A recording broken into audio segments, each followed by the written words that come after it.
You guys can have a seat. So, hey, before we get going, I want to acknowledge that for many of us, today is depressing. Yesterday, we experienced something we hadn't experienced in like 9 years. So, Buckeyes lost, and I know that. And there's snow on the ground. You woke up. Shut your face. Listen, I'm nice to the Steelers fan. There are not very many Michigan fans here. I don't know if this is a place for you. I'm just kidding. But it's a rough one. I know, it's a rough one. But I still believe God is going to do something here.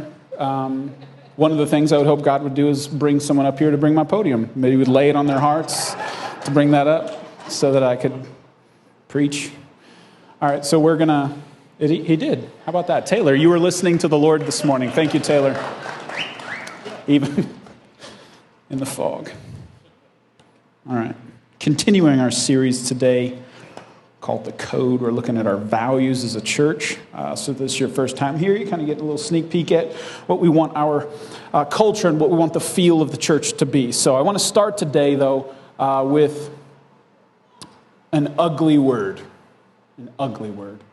A word that, like, you don't like to experience it. You don't like to have to say it. Matter of fact, if you call someone this word, it might elicit a response that is worse than if you cussed them out. Like, legit.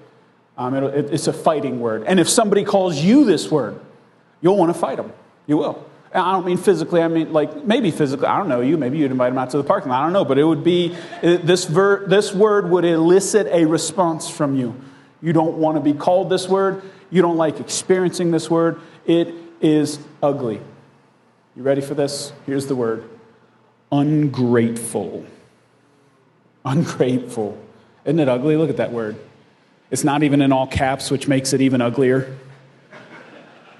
I always spell it wrong. I always put the E in there, like great, like something's great. But it's an ugly word, isn't it?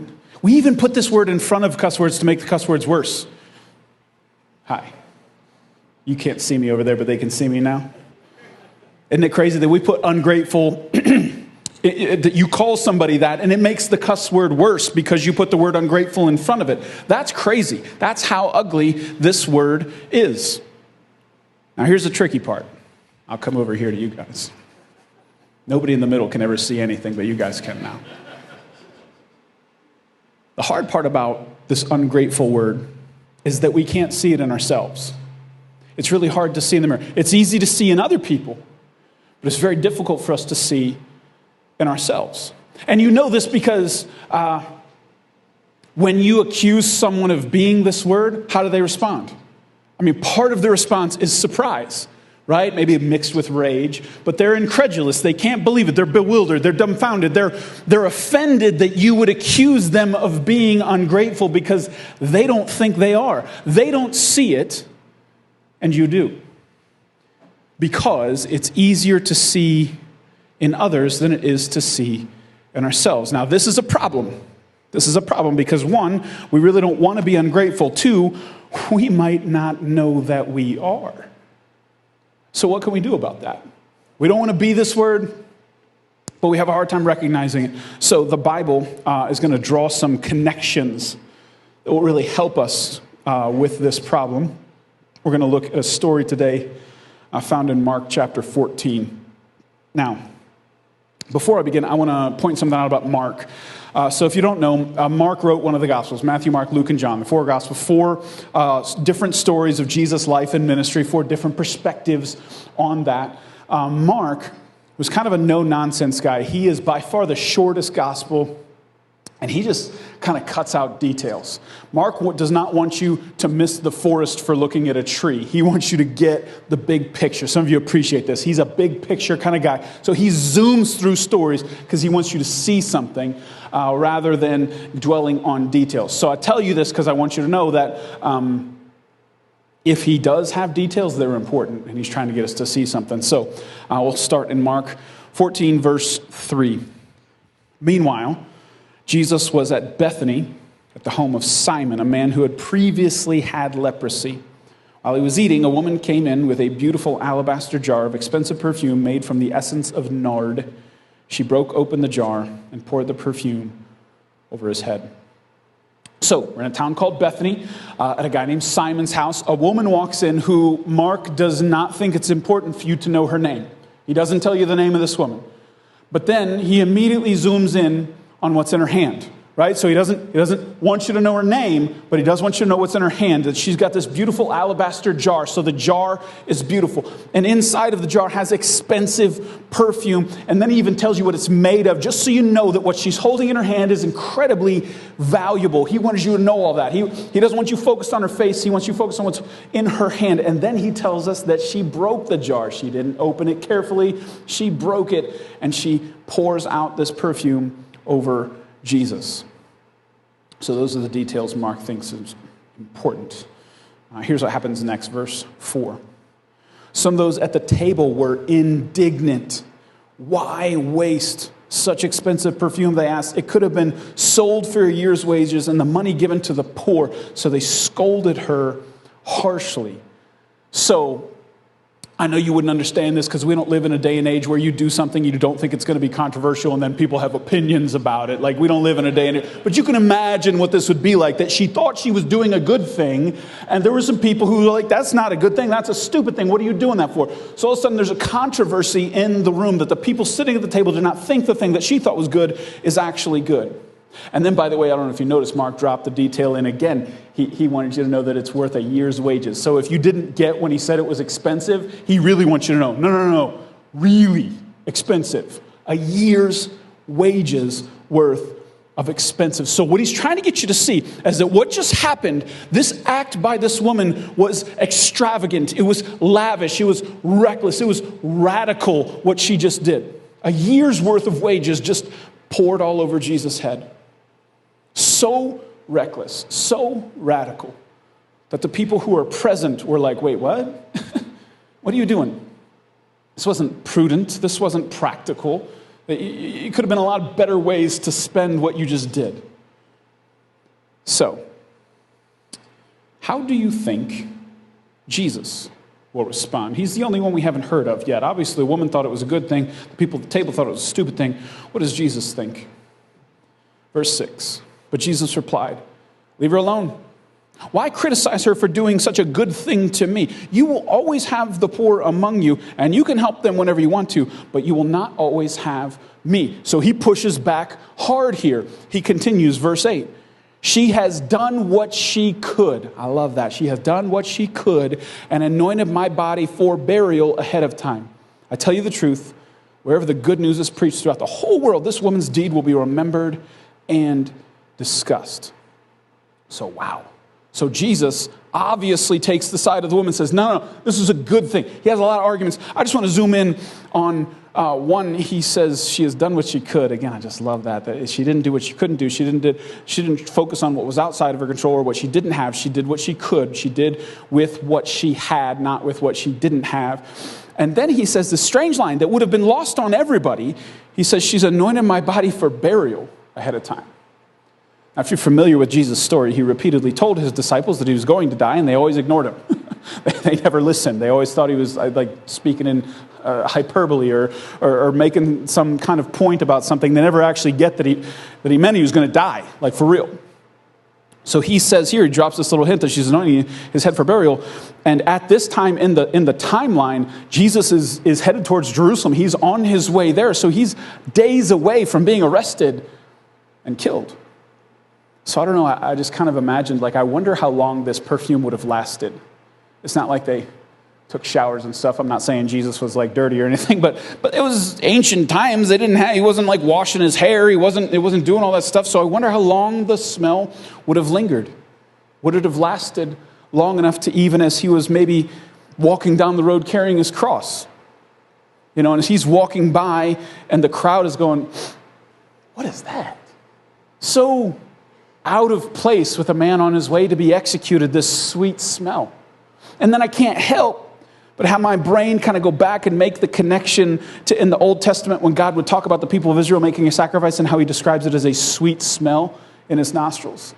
Like, I wonder if this isn't some long-awaited fulfillment of some prophecy, like where this woman was participating in something that she didn't even really understand, that she was doing physically what God was doing spiritually. There's a lot of stuff. There's a lot of layers here. Not at all what I want to talk about today. I'm doing the opposite of what Mark does. I'm zooming in on a detail and totally distracted from the thing. But I think there's something there. That's for another sermon, though.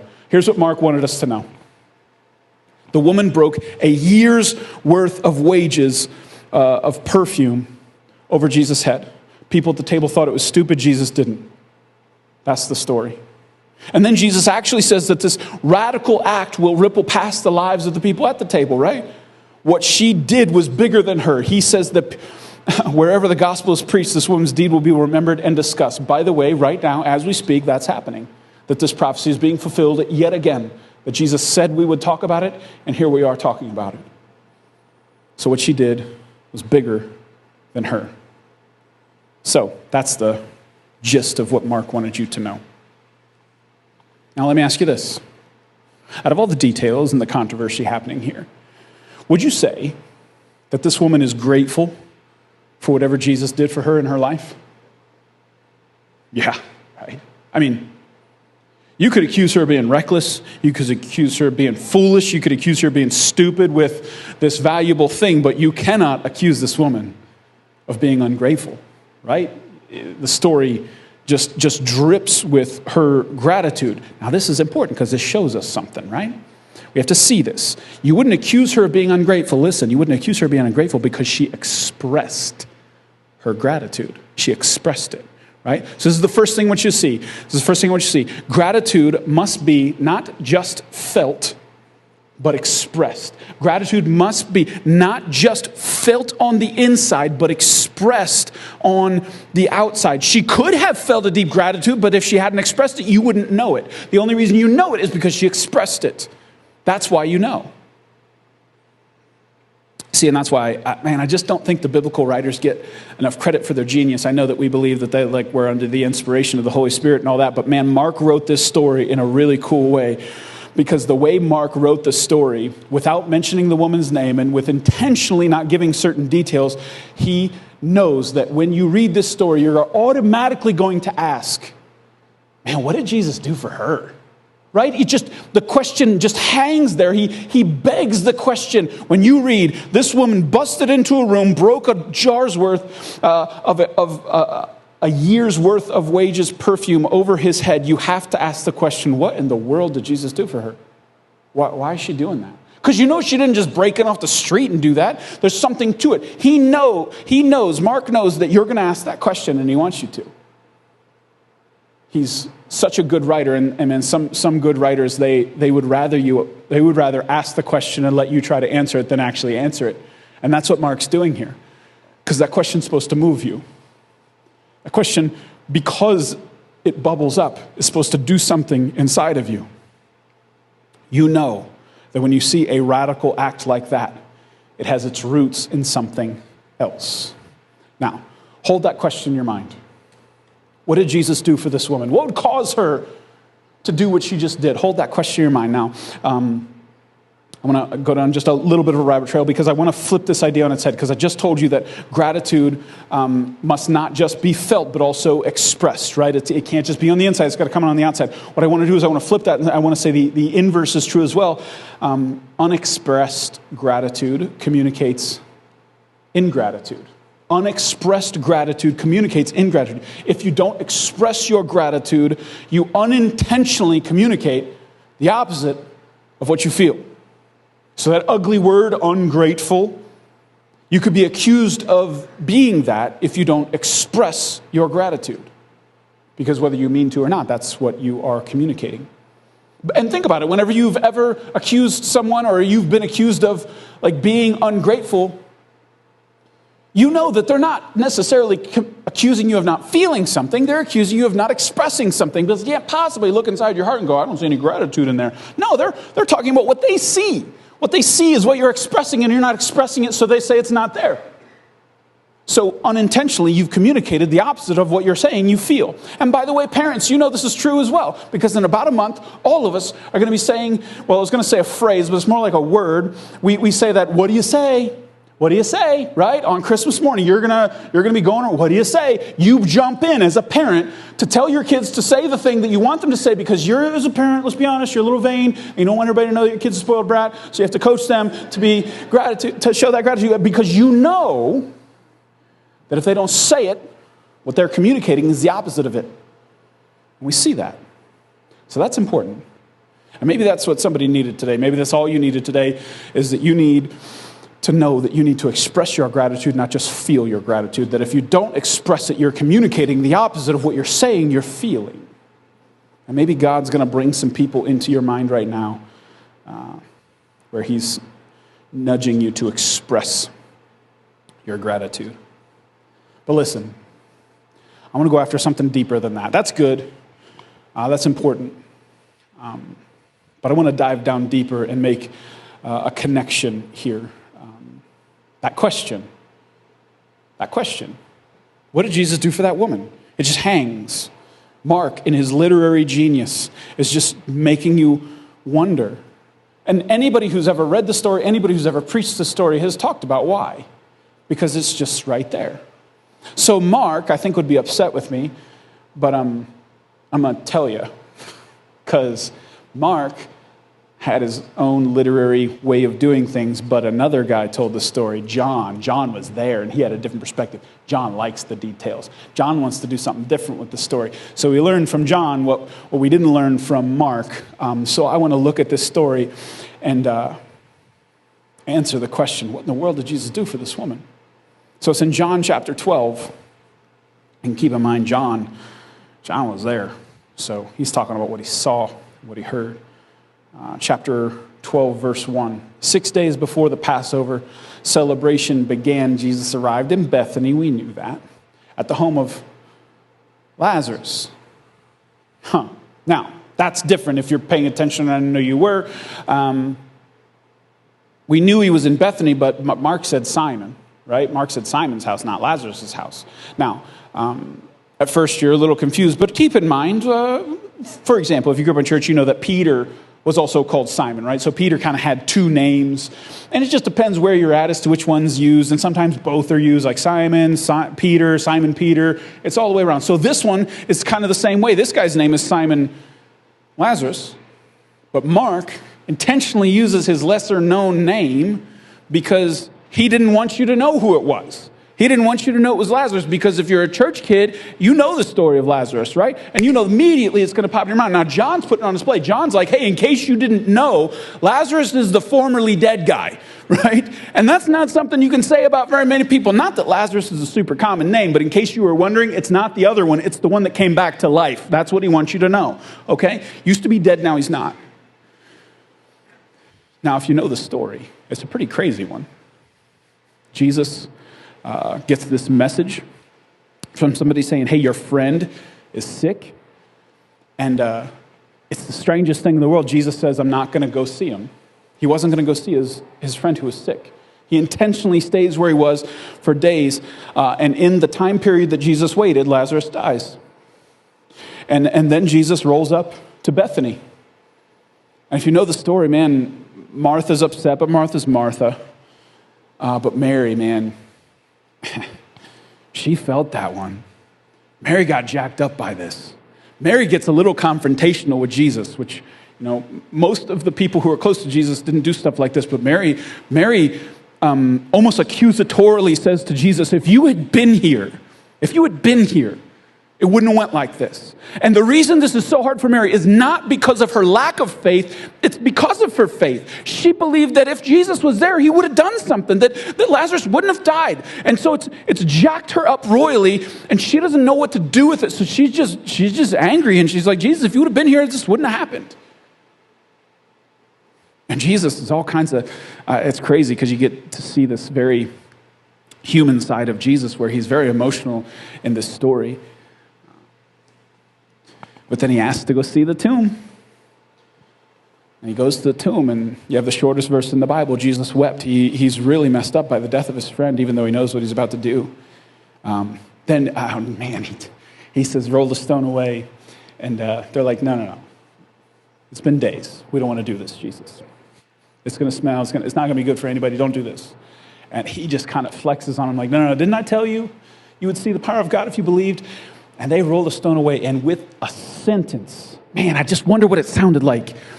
With a sentence, he says, Lazarus, come forth. And the dead man listens to his words. And Lazarus walks out of there like a mummy. And they got to unwrap the guy and allow him to walk free. Imagine being in Mary's shoes in that moment. Imagine standing there like caught up in your grief and your anger, just kind of giving Jesus a side eye, not sure what to think about him. And all of a sudden, he says a sentence, and your brother, who you were mourning, who is dead and buried, and you are processing this already, walks out of that tomb. Can you imagine what that would do to you? She was blown away. It left a mark on her.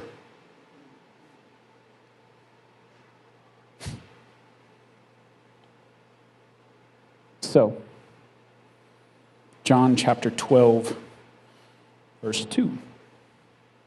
A dinner was prepared in Jesus' honor. Martha served, of course she did, and Lazarus was among those who ate with him. You know, the guy who used to be dead. Then Mary took a 12-ounce jar of expensive perfume made from the essence of nard, and she anointed Jesus' feet with it, wiping his feet with her hair. And the house was filled with the fragrance. Oh, that's why. Right? The mystery woman was Mary. Mark didn't want you to know because he wanted you to ask the question, but John wants to answer it. The woman who broke a year's worth of perfume over Jesus' head was Mary, was Lazarus' sister. So why would Mary do this over-the-top generous, this extravagantly generous, this radically generous thing? Well, because of what Jesus did for her, he brought her brother back to life. Her generosity was an outpouring of her gratitude. It had left such a mark on her. Her soul was so affected by the thing that Jesus had done in her life that she couldn't help but pour out. She couldn't help but be generous because of what Jesus did for her. She received her brother back and felt on the inside an enormous amount of gratitude, and then the gratitude that she felt, she expressed through a radical act of generosity.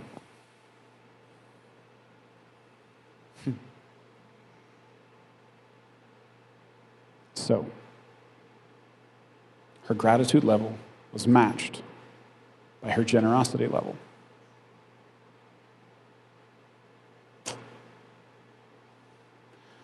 They did studies, call them psychological studies. I was going to say into scientific, I don't like that word anymore. How about psychological studies that show that there is a connection between your gratitude level and your generosity level?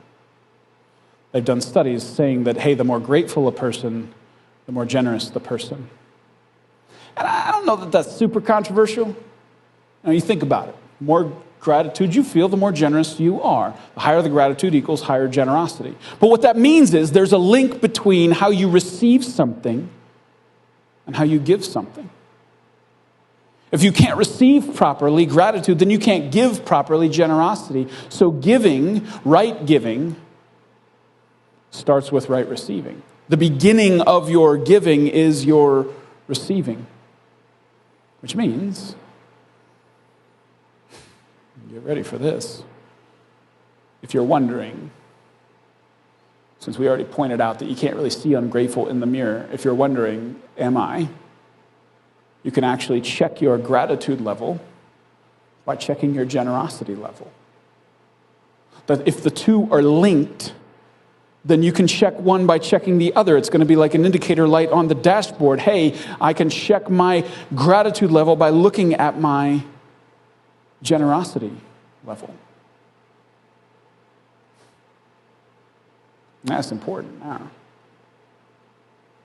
Especially if we look at Mary, this is on display. The higher the gratitude, the higher the generosity.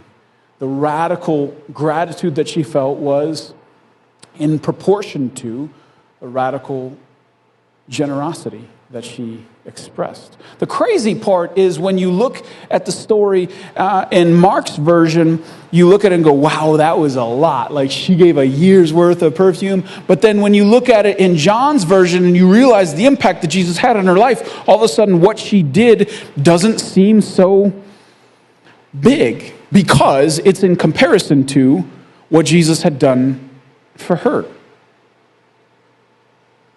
There's a connection between your gratitude level and your generosity level.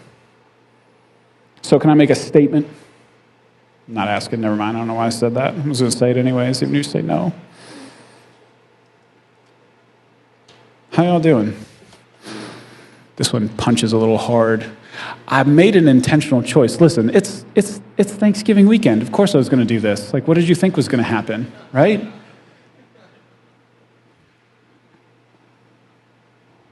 Are you ready for my statement? Gosh, I have a whole lot more. No, for real though. All right, whatever. I'll do it anyways. Christians should, S-H-O-U-L-D, should be the most generous people on the planet. Christians should be the most generous people on the planet. Now, if you're not a Christian, I would hope that you're not offended by that. Actually, let me explain this. Can I just talk to somebody if you're not a Christian today? Just you. Christians, butt out for a minute. If you're not a Christian, I just want to talk to you for a minute. Follow my logic. If it's true that gratitude and generosity are linked, I think it is. I mean, I'm saying it's psychological studies outside of the Bible. I think I can prove this with the Bible, but if you're not a Christian, you might not respect that. So I'm saying I'll appeal to psychological studies and say, hey, we believe that there's a link somewhere inside of a human being between a gratitude level and a generosity level. So if you give me that, if you're not a Christian, give me that. Give me my assumption. If you give me my assumption, then let me talk to you for a minute about these Christians. Okay? What a Christian believes is that Jesus came down to earth, lived a perfect life, and died on the cross for their sins. That's what Christians believe. They believe that act, that sacrificial act, which was brutal, that in that act, he paid for their sins. All their mistakes, anything they've ever done wrong, any thought that they've ever thought that they shouldn't have thought, any motive that was a little off, anything like that, Jesus paid for all of it. Christians believe, and the term we use is that his blood covered over that, and we are now forgiven. Forgiven. Not because of what we've done, but because of what he did. Not because we're awesome, but because of his love. That's what Christians believe. So if you're not a Christian, that's where we're at. So again, follow my logic. Should not a Christian be overwhelmed and blown away with gratitude for that? If we really believe that both gave us a relationship with God and an eternal home in heaven, if that's what a Christian really believes, should we not be massively blown away? Radically, gratitude just should be through the roof. Radical gratitude. And if there's a link between gratitude and generosity, shouldn't therefore, because the gratitude should be through the roof, shouldn't also the generosity? Right? So if you're not a Christian, you have my permission right now. Elbow the Christian who invited you and tell them I'm right. Just tell them. Because they're not always listening to me. All right, Christian, sorry, you can come back. I wanted to talk about you behind your back in front of your face for a minute. The term stingy Christian should be an oxymoron. Shouldn't be a real thing. It doesn't make any sense. It's inconsistent. We intuitively know there's a link between gratitude and generosity, so if we're not generous, sure looks like we're not grateful. So can I show you a couple of verses that are really important to us, Christians? 1 Timothy chapter 6, starting in 17. This is the Apostle Paul writing to a guy named Timothy. He says this: "As for the rich in this present age, charge them not to be haughty, nor to set their hopes in uncertainty of riches, but on God, who richly provides us with everything to enjoy. They are to do good, to be rich in good works, to be generous and ready to share, thus storing up treasure for themselves as a good foundation for the future, so that they may take hold of that which is truly life." Those are some thick verses right there, okay? That's like a Swenson's milkshake thick. You know what I'm saying? You can't drink that with a straw. You got to have a spoon for that one. There's a lot in these verses. There's only one problem with these verses, is that most people don't read them. And it's not because you don't read the book of 1 Timothy. It's because you get to the fourth word in these verses and you stop reading. Or you stop paying attention anyways. You skim ahead. Like, okay, so he's talking to the rich people. When does he get to the people who order off the dollar menu? I want to read that part. Whatever he says to them, that's going to be me, right? This one, I'm not owning this. This doesn't apply to me, right? So, I'm already being mean. I might as well just continue. I'm going to box you in. One, you're rich, spiritually speaking, because of what Jesus did for you. Full stop. Boom. Jesus juked you. There. You lose. Second, I don't need that one though. Rich. Rich is relative, right? Rich is a comparative term, isn't it? When you call someone rich, you are comparing it to something, right? It doesn't stand alone. It is a comparison to other things. So when you say someone is rich, there's no line. There's no objective. You've crossed this line into rich, and now you are that when you weren't that before you crossed the line. There's nothing like that. It's a comparative term. So, rich is relative. The problem is that we always compare up, right? Don't you always? It's almost instinctive that when you talk about rich, you're talking about somebody who has more than you. By the way, that's almost the way we use the word now. It's not some objective thing. It's just talking about people who have more than we do, right? We always look up. So if you're a one-car family, you look at a two-car family and you say rich. If you live in an apartment, you look at somebody with a house and you say rich. If you live in a 2,000 square foot house, you look at somebody with a 3,000 square foot house and you say rich. If you live in that neighborhood, you look at people who live in the other neighborhood and you say they're rich. If you have a swimming pool, you look at somebody with a jacuzzi and a slide and you say rich, right? If you got the Lamborghini, you're looking at the dude down the road with the helipad and you're like, that guy, he's the rich one, right? It's comparative, and we always compare up. But what if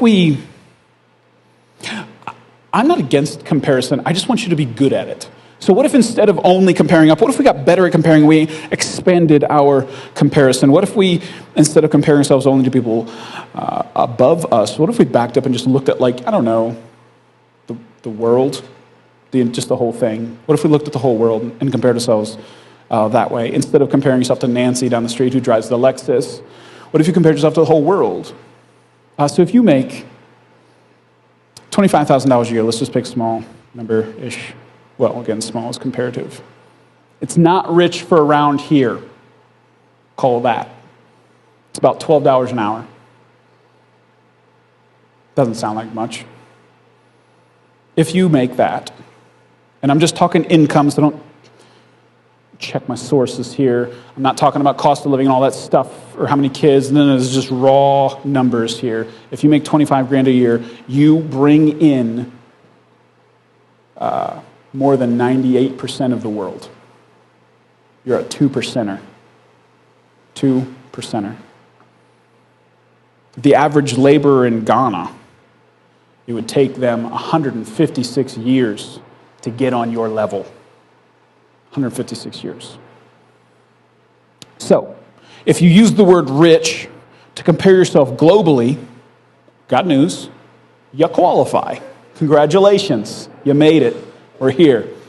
Started at the bottom and now you're here. You didn't start at the bottom, actually. You live in America. You never started at the bottom. Way more people look at you and think rich than you look at people and say rich. You're a 2%er. Now, let's back up even further. I'm gonna really drive this home. I do this to my wife all the time. She gets annoyed with me, but I do it anyways because it's kind of like a dad thing to do. But I always talk about people like historically, like not just on the world, like on the earth now, but like back up thousands of years and compare yourself to them. So like, I don't know, even to just back up to Paul's time. So Paul was writing this letter to the rich of his present age. What if you took one of them rich people from 2,000 years ago, and like toured your house with them? Can you imagine pulling somebody from 2,000 years ago and showing them around? They would not just think you are rich. They would think you are a wizard. They wouldn't even know what to do with what you were showing them, right? You would walk in the kitchen, which, by the way, most of them don't have kids. They live in a one-room house. Everything happens in that one room. You'd walk into the kitchen, you'd open up the refrigerator, and they'd be like, what is this box that keeps things magically cool even when it's warm outside? They would be blown away by that. Walk over to the sink and tell them, turn that knob. They'd turn the knob and go, what is that? Water right there in the house. They would be blown away by that. Walk over to this little hole in the floor, and they'd feel it, and there'd be warm or cold air depending on what you told it to do. They would be blown away by that. Take them, say, hey, let's go to the bathroom. They'd be like, what's a bathroom? You'd be like, it's the best room in the house, guys. Come on over. They wouldn't even know what that is. A toilet, they would be blown away. I say this to my wife all the time. There are medieval kings and queens who would trade places with you. Do you realize that? Based on your bathroom alone, they would just trade places. Be like, give up the castle, we're moving to suburbia, baby, because they would do it. I'm telling you. Because rich is relative. So go ahead and compare. Just do a better job. Because if you can compare historically, we live like kings and queens. If you compare globally, you're in the top 2%. You're doing all right. So here's what I'm saying. I said all that to say, let's actually read these verses and own them. Can we read them again and just feel them this time instead of going, oh, the rich, he's not talking to me. Can we just own this for a minute? So here it is. 1 Timothy 6, starting verse 17. As for the rich, that's you. That's you. In this present age, or any age, we could add. Charge them not to be haughty. Don't be prideful about where you're at in life, nor to set their hopes on the uncertainty of riches. Don't trust your bank account with your heart. Don't trust your credit card. Don't trust your ability to make money. You don't trust that. What does he say? But on God, who richly provides us with everything to enjoy. So don't trust in your bank account or your ability to make money. You trust in God instead. You're supposed to trust in God, who richly provides us with everything to enjoy. By the way, he's okay with you enjoying it. He is. He says to enjoy it. They is you, the rich people, are to do good and to be rich in good works. Don't you love the way Paul just plays off the word rich? The moment he introduces the word, he just keeps playing off of it. So instead of just being rich, be rich in good works as well. To be generous and ready to share. So he commands here, if you're rich, to be generous. Don't let God give to you and let it stop with you. It's supposed to flow through you. You're supposed to be a conduit through which God works on the world. And then he says this, thus, so it's a therefore, all that leading to this stores up treasure for yourself and a good foundation for the future so that it may take hold of that which is truly life. So what he's talking about there is this idea that when you are generous, it somehow ripples into eternity. That something happens in the spiritual when you allow God to work through you, when you receive properly and give properly, that something happens in the spiritual. That the good foundation for the future is just really, really far out, happens to be after you die. So, generosity that ripples all the way into eternity. Which is why one of our values here at Mosaic is radical generosity. Radical generosity. When you look at this story and you see Mary as this great example of someone who is impacted by what Jesus did for them in their life, and then what it's supposed to look like, what the response is supposed to look like. Jesus had done something amazing in her life, and her response to it, she properly received with gratitude what he did, and she properly gave with generosity because of it. They were connected. Her gratitude level and her generosity level were connected. And I don't know what that truth does for you. I'll be honest. When I prepare sermons, one of the things I really work on is trying to hear it from your perspective. I think about you a lot. You should be flattered. I really do. I start with the biblical truth, but then I think about how can I build a bridge to the person who needs to hear it. And this is one of those ones that I get really squirrely on a lot because I'm like, man, this is so hard to receive. That I just told you that if you want to know how much gratitude you have in your life, look at how generous you are. And some of you are like, screw you, man. right?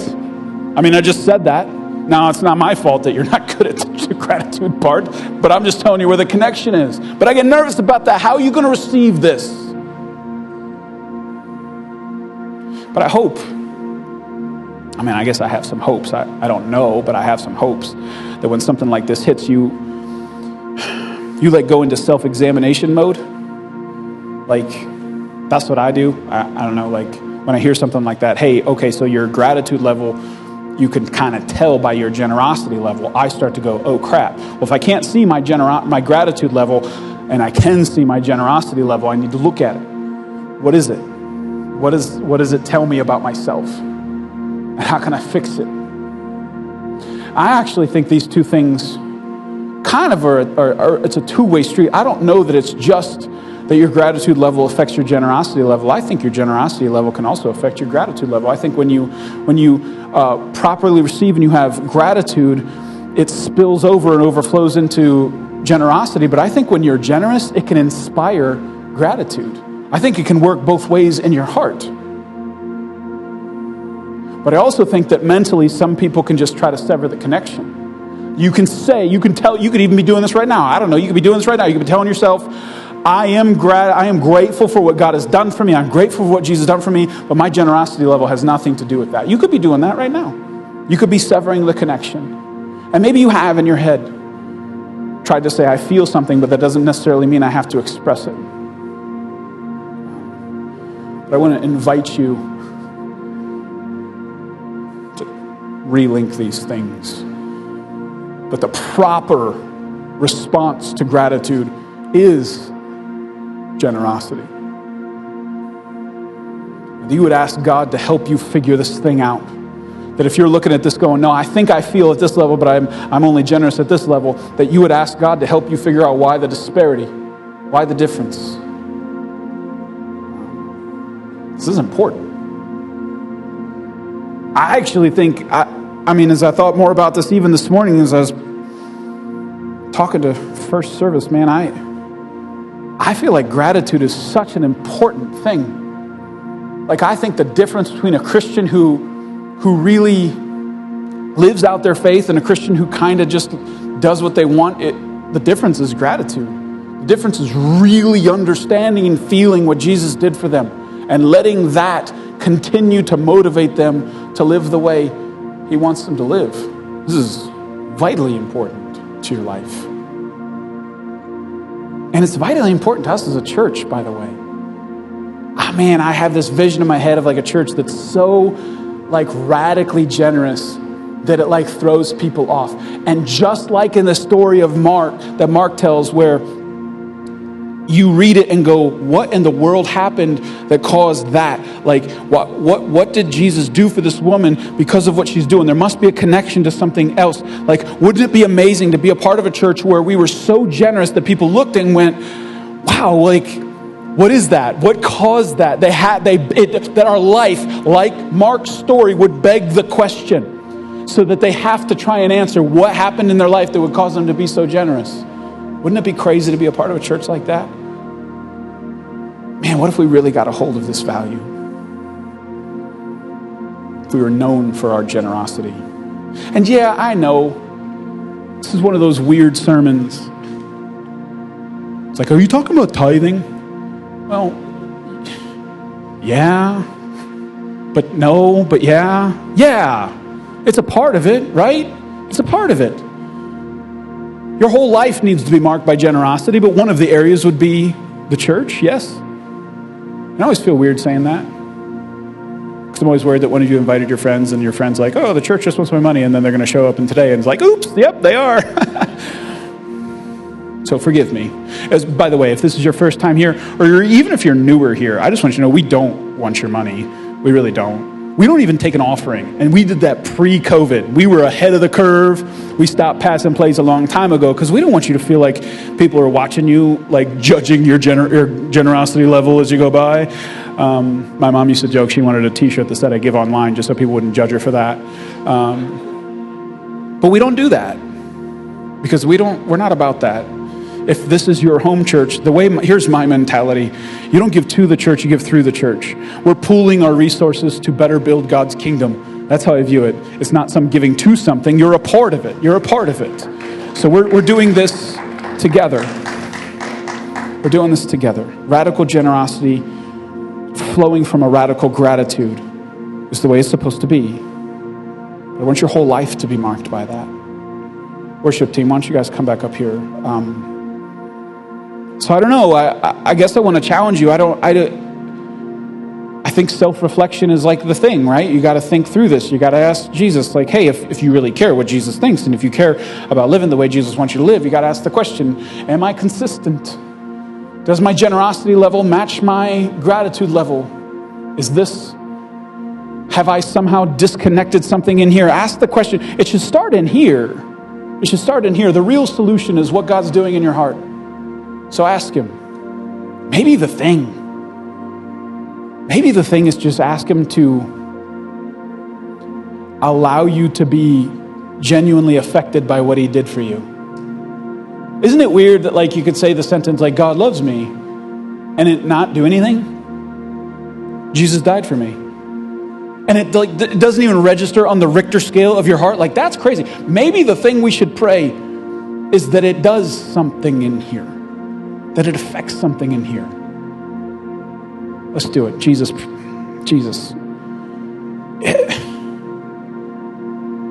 I love reading the story about Mary because I can feel it. I can feel it. I can put myself in her shoes, and I can be blown away by what you did. And then her walking in with that alabaster jar, that makes total sense to me. Of course she did. She probably thought it wasn't enough. She probably felt silly even doing it because it just didn't feel like, in comparison to what you'd done, it meant anything. Looking at her brother, she walked into the room. Lord, you've done more than that for us. I believe you died for my sins, all of them. You're the reason I even stand up here, Lord. Oh, Lord, help that to move us. Open our hearts, Lord, to really feel it. Not just know it in our heads, feel it in our hearts. Echo down into our souls. And help that to actually affect the way we live. Help our generosity level to match it. So you can move in this world through us. Lord, I pray for the person right now who's struggling with this, Lord, that you would do something in their heart, Lord, that it would not be something they turn off, Lord. This would be like a pebble in their intellectual shoe. They would want to ask the question, if my gratitude level is supposed to be one thing, why isn't my generosity level that? That they would lay it before you and ask what you want. They would ask to have their hearts open up to you. Move us, Lord, move us. In Jesus' name I pray. Amen.